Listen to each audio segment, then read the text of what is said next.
আসসালামু আলাইকুম সবাইকে তন্ময়ের ইউটিউব চ্যানেলে স্বাগতম। সবাই কেমন আছেন? আশা করছি সবাই ভালো আছেন। একটা মজার বিষয় আপনাদের সঙ্গে শেয়ার করি, সেটা হলো এই যে দুপুরের এই সময়টা, মানে গরু যখন খায় আর আমাদের লোকগুলো, আমাদের স্টাফগুলো যখন আপনার ভাত খেতে যায়, তখন যে সমস্যাটা হয় সেটা হলো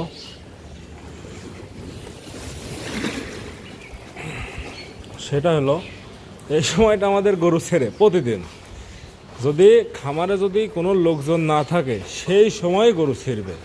এটা আমাদের প্রতিদিনকার ডিউটি। এই জন্য যখন আমি ফ্রি থাকি তখন এই টাইমটা সে একটু খামারের মধ্যে থাকি, নাহলে গরু ছিঁড়বেই। আর আপনারা সবাই অবগত আছেন যে সব গরু সবসময় আপনার আটকানো থাকে, মানে সবসময় এমন বান্ধা থাকে। সেই গরুগুলোর যে সমস্যা, এই ঢিস ঢিস মারিস না, বসলাম, যাই হোক এখানে বসি একটু। এই জামা খাচ্ছিস কে? যাই হোক, যেখানে ছিলাম সেটা হলো প্রতিদিন এই সময় আমাদের গরু ছিঁড়বেই। মানে যখন ওরা খেতে যাবে, খামারের মধ্যে কেউ থাকবে না, তখন আমাদের প্রতিদিন একটা গরু ছিঁড়বে। আর এই গরুগুলোর সাইজ দেখছেন, শিং টিং দেখছেন। আর তারপরেও গরুগুলো সবসময় বান্ধা থাকে, তো যখন একবার খুলে যায় বা ছিঁড়ে যায় তখন গরুগুলো প্রচুর পরিমাণে অ্যাগ্রেসিভ হয়ে যায়, প্রচুর পরিমাণে। আপনারা যারা গরু পালেন, যারা বাথা নিয়ে সবসময় ছেড়ে পালেন তাদের বিষয়টা অন্য, কিন্তু যারা বেঁধে পালেন তারা জানেন। আর গরু যেমন কেমন যেন একটা, মানে তার পাশের গরু না, তার পরেরটার সাথে শত্রুতা থাকে। যেমন যদি এই গরুটা ছেড়ে, এ কোনোদিনও এক ঢিস দিবে না বা কোনোদিন এর সাথে লড়াই করবে না, এ গিয়ে লড়াই করবে পরেরটার সাথে। তারপরে এই পাশ থেকে এই পাশে যদি যায় তাহলে এই পাশে এর সাথে লড়াই করবে। আর এমন এমন মারামারি করে, মনে করেন যে বড় বড় শিং। কিছুদিন আগে আমার কাছে একটা আমার ফুটেজ আছে, এটা আপনারা যদি চান আমি শেয়ার করব। আমাদের একদিন রাত্রে আপনার এই যে এই গরুটা দেখতে পাচ্ছেন, এই যে এইটা খুলে গিয়ে আমাদের ওই পাশের একটা গরু পিছন থেকে ঢিপ দিয়ে ওকে চারের মধ্যে ফেলে দিছে।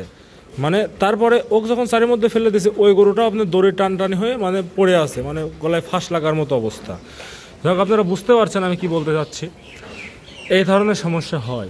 এখন হয়তো খামারের মধ্যে কেউ থাকে না, এই জন্য গরু হয়তো বুঝে যায়, নিজেরা একটু শয়তানি করার ইচ্ছা হয়। যেমন আমরা আমাদের সামনে কোনো সিনিয়র বা বাবা মা বা মানে মোস্ট সিনিয়র যখন কেউ না থাকে, তখন আমরা একটু আমাদের নিজেদের মতো মুভমেন্ট করি, মানে নিজেদের ইচ্ছা মতো। হয়তো এরাও ওই রুলসটা ফলো করে যে লোকজন এখন একটু নিজেদের লাচালাচি করা লাগবে, তখন মনে করেন দড়িটা ছিঁড়ে ফেলে। আর আমাদের বর্তমানে আমরা এই সমস্যাটা বেশি ফেস করছি। আর গরু ছিঁড়লেই মনে করেন প্রচুর পরিমাণে মারামারি। আর আগের যেগুলো ছিল, আগে মনে করেন আমাদের ম্যাক্সিমাম বয়স্ক গরু থাকতো, এগুলো ছিঁড়লে অতটা সমস্যা হতো। এই যে আপনি এই গরুটাই দেখেন, এই গরুটার মাশাআল্লাহ বডি দেখেন, কোনো কি একটা বড় ষাঁড় গরুর থেকে কম। এই গরু ছিঁড়লেও ঠিক সেম সমস্যা। তো এখন আমার লোকগুলো যতক্ষণ খাচ্ছে ততক্ষণ একটু আমি বসে আছি, মানে পাহারা দিচ্ছে ওদের। মনের মধ্যে আর কি ফিল জাগাচ্ছি যে তোমাদের সিনিয়র, তোমরাও যেমন গরু, তোমাদের সিনিয়র কোনো তন্ময় নামক গরু খামারের মধ্যে বসে আছে, তোমরা মানে ওরা যেন রেসপেক্ট দেয়, যেন না ছেড়ে। আর তারপরে এগুলো আমাদের সময় সময় একটু বেশি, আমাদের মানে বেশি এই সমস্যাগুলো বেশি ফেস করি। এগুলো আমাদের মনে করেন সময় সময় কিছু ক্ষতিরও কারণ হয়ে যায়।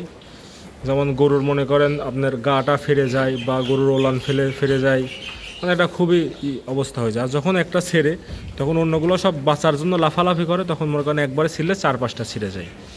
যাই হোক, আপনারা বুঝতে পেরেছেন হয়তো, আপনারাও এই সমস্যা যদি সম্মুখীন হন। আমি জানি আমার ম্যাক্সিমাম ভিউয়ার্সই খামারি বা খামার করতে ইচ্ছুক বা খামার করার প্ল্যান করছে, মানে গরুর সাথে কিছুটা রিলেটেড, মানে হালকা পাতলা একটু সম্পর্ক আছে বা বেশি সম্পর্ক আছে। এখন মনে করেন কারোর 14 বংশে কেউ গরু বসে না, হ্যাঁ, সে মনে করেন বড় কিছু রকেট সায়েন্সের ইঞ্জিনিয়ার বা বড় কিছু, সে তো আমার ভিডিও দেখবেন। আমার ভিডিও সবাই দেখে আমার মতোই খামারি বা খামার করবে এমন কিছু। আপনারা এই সমস্যা যারা ফেস করেছেন তারা তো করছেনই, আর যারা ফেস করেন নাই, খামার করার চিন্তা করছেন, তারা এই বিষয়টা মাথায় রাখেন। So be careful about this matter. আজকের ভিডিও এখানে শেষ করছি। সবাই ভালো থাকুন, সুস্থ থাকুন। আর আমাদের ভিডিও যাদের ভালো লাগে আমার ইউটিউব চ্যানেলটা সাবস্ক্রাইব করে দিতে পারেন। ধন্যবাদ সবাইকে যারা এখন পর্যন্ত ছিলেন। যাই হোক, এই গরুটা কিন্তু প্রেগনেন্ট, অল্প দিনেই বাচ্চা দিবে, শরীর স্বাস্থ্য দেখে বুঝছেন।